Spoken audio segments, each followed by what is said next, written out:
Facebook is still in damage control mode after the world found out a shady company like Cambridge Analytica was able to extract user data for 50 million people and use that data to influence the presidential election. It all happened with Facebook's assistance. The company made that data available to developers without considering that it might be abused. Or perhaps the company did consider it, but it simply didn't care. An internal memo that was leaked on Thursday reveals that Facebook's top execs have been thinking about the ugly side effects of sustained growth, although growth remained a top priority for the company. The leak also brings us a twist related to privacy breaches. Facebook employees are witnessing what it's like to have data exposed that they thought was private. It was BuzzFeed that got a hold of an internal memo from Andrew Bosworth that was shared with employees only a day after a shooting death in Chicago was posted on Facebook Live in June 2016. Bosworth, a top Zuckerberg lieutenant, is known internally for his provocative remarks and his bluntness. Here's an excerpt from his memo. So we connect more people that can be bad if they make it negative. Maybe it costs a life by exposing someone to bullies. Maybe someone is in a terrorist attack coordinated on our tools. And still we connect people. The ugly truth is that we believe in connecting people so deeply that anything that allows us to connect more people more often is de facto good. It is perhaps the only area where the metrics do tell the true story as far as we are concerned. That isn't something we are doing for ourselves. Or for our stock price, It is literally just what we do. We connect people, period. That's why all the work we do in growth is justified. All the questionable contact importing practices. All the subtle language that helps people stay searchable by friends. All of the work we do to bring more communication in. The work we will likely have to do in China someday. All of it. Bosworth is practically acknowledging that Facebook can have adverse effects on our lives, and the memo was shared in the summer before the presidential election. What's weird about the memo is that Bosworth deleted it after it hit the press. He also took to Twitter to distance himself from these remarks. He wrote the note but doesn't stand by it. Okay, Zuckerberg also distanced himself from these opinions. We've never believed the ends justify the means. We recognize that connecting people isn't enough by itself.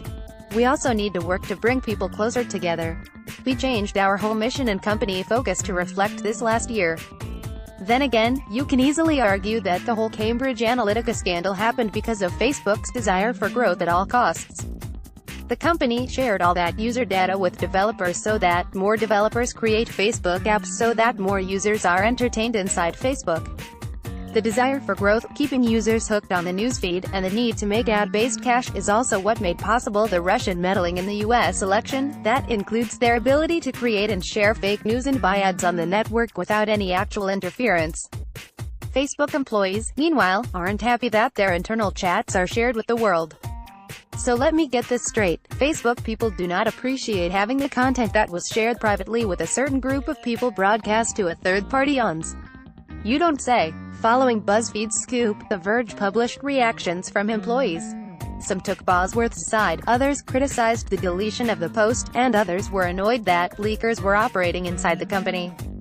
Deleting things usually looks bad in retrospect, said one person. Please don't feed the fire by giving these individuals more fuel, e.g., Facebook execs deleting internal communications. We are no longer open and transparent, and instead lock down and delete, then our culture is also destroyed, but by our own hand. How fucking terrible that some irresponsible jerk decided he or she had some god complex that jeopardizes our inner culture and something that makes Facebook great, a different person said, calling out leakers. The said leakers can't really be discovered before sharing internal content. I don't think we've seen a huge internally leaked data breach, but I've always thought our open but punitive stance was particularly vulnerable to suicide bombers, the person said. We would be foolish to think that we could adequately screen against them in a hiring process at our scale. We have our representative share of sick people, drug addicts, wife beaters, and suicide bombers. Some of this cannot be mitigated by training. To me, this makes it just a matter of time. Some people also suggested that Facebook might be infiltrated with foreign agents whose purpose is to destabilize it. Imagine that some percentage of leakers are spies for governments, a person said. A call to morals or problems of performance would be irrelevant in this case, because dissolution is the intent of those actors. If that's our threat, and maybe it is, given the current political situation, then is it even possible to build a system that defaults to open, but that is able to resist these bad actors? Or do we need to redesign the system? Then some Facebook employees realized that it's only natural for people to leak previously shared content, given that Facebook's products are based on sharing stuff with others.